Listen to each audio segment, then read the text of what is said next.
Ao iniciarmos a prece desta tarde, agradecemos a Deus, nosso Pai, Senhor das nossas vidas, a abençoada oportunidade de nos reunirmos, mesmo que remotamente, para refletirmos sobre os ensinamentos do Divino Mestre, através do seu Evangelho, que é o roteiro iluminado para a verdadeira felicidade que tanto almejamos. Que os nossos corações possam estar abertos, receptivos às vibrações de paz, de harmonia e de refazimento que emanam da espiritualidade amiga neste momento. E a nossa reflexão desta tarde será a partir do capítulo 8 do Evangelho segundo o Espiritismo. Bem-aventurados os que têm puro coração. Dos itens 11 a 14, escândalos. Se a vossa mão é motivo de escândalo, cortai-a. Se alguém escandalizar a um destes pequenos que creem em mim, fora melhor que lhe atassem ao pescoço uma dessas mós, que um asno faz girar, e que o lançassem no fundo do mar. Ai do mundo por causa dos escândalos, pois é necessário que venham escândalos, mas ai do homem por quem o escândalo venha. Tende muito cuidado em não desprezar um destes pequenos. Declaro-vos que seus anjos no céu veem incessantemente a face de meu Pai que estás nos céus, porque o Filho do Homem veio salvar o que estava perdido. Se a vossa mão ou o vosso pé é objeto de escândalo, cortai-os e lançai-os longe de vós.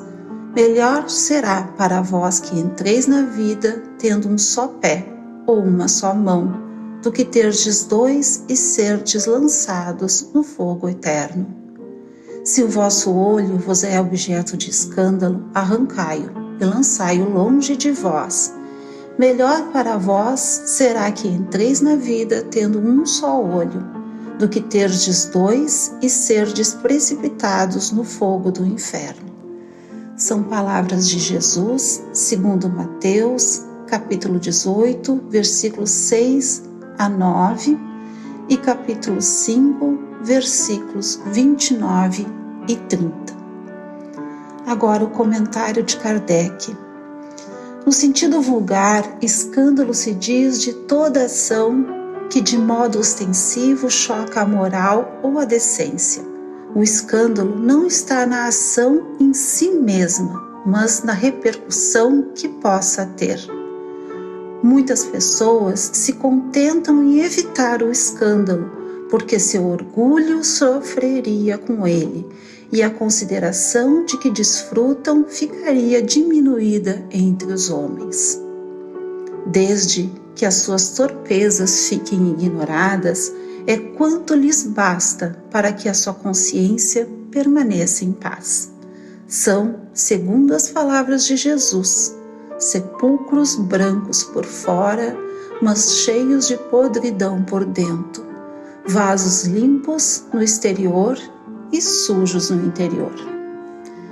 No sentido evangélico, a acepção da palavra escândalo é muito mais geral. Já não é somente o que choca a consciência alheia, é tudo o que resulta dos vícios e das imperfeições dos homens.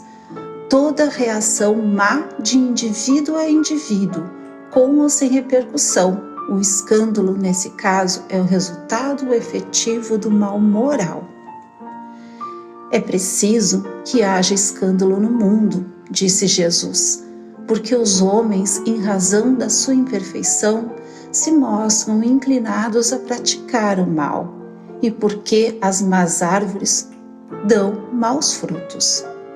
Deve-se, pois, entender por essas palavras que o mal é uma consequência da imperfeição dos homens, e não que haja para estes obrigação de praticá-la. É necessário que o escândalo venha, porque estando em expiação na terra, os homens se punem a si mesmos pelo contato de seus vícios, cujas primeiras vítimas são eles próprios e cujos inconvenientes acabam por compreender. Quando estiverem cansados de sofrer devido ao mal, buscarão o remédio no bem. A reação desses vícios serve, pois, ao mesmo tempo de castigo para uns e de prova para outros. É assim que do mal Deus faz emergir o bem e que os próprios homens utilizam as coisas más ou sem valor. Meus irmãos, através das luzes do Consolador prometido por Jesus, podemos compreender melhor o Evangelho e constatar que, por vezes, o Mestre utilizava de recursos para impactar a quem ouvia os seus ensinamentos. Quando Jesus diz: "Se a vossa mão é causa de escândalo, cortai-a", não podemos acreditar no sentido literal da frase, e sim nos esforçarmos por retirar o espírito da letra, ou seja, extrair o ensinamento, a lição que o Mestre está nos passando. Neste caso, podemos entender que cada um deve destruir em si toda a causa de escândalo, ou seja, lutar para que o mal que ainda existe em nós, através dos nossos vícios, a vaidade, o orgulho, a impaciência, se transforme em virtudes. Esse processo exige de nós muito esforço e determinação, através de uma fé raciocinada, como a que o Espiritismo nos concede.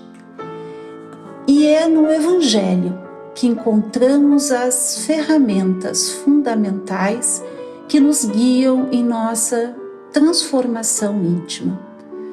Cabe-nos o esforço em conhecer, em sentir e principalmente em viver o Evangelho, para que não sejamos nós a causa de escândalos, pois bem sabemos que toda atitude, toda ação ou todo pensamento geram consequências. Jesus também nos diz que não devemos desprezar os pequeninos. Aqui precisamos compreender que o Mestre não se restringia à criança, mas sim a todo o espírito que se predispõe a abrir-se ao aprendizado, se entregando com simplicidade e confiança no empenho do seu crescimento espiritual. À medida que conhecemos as verdades do Espírito, mais responsabilidade temos diante dos nossos semelhantes, dos nossos irmãos, e entendemos, nós compreendemos que a ninguém podemos desprezar, pois ao longo das nossas encarnações nos tornamos todos devedores uns dos outros. Que a paz do divino e amado Mestre Jesus esteja conosco, hoje e sempre. Que assim seja.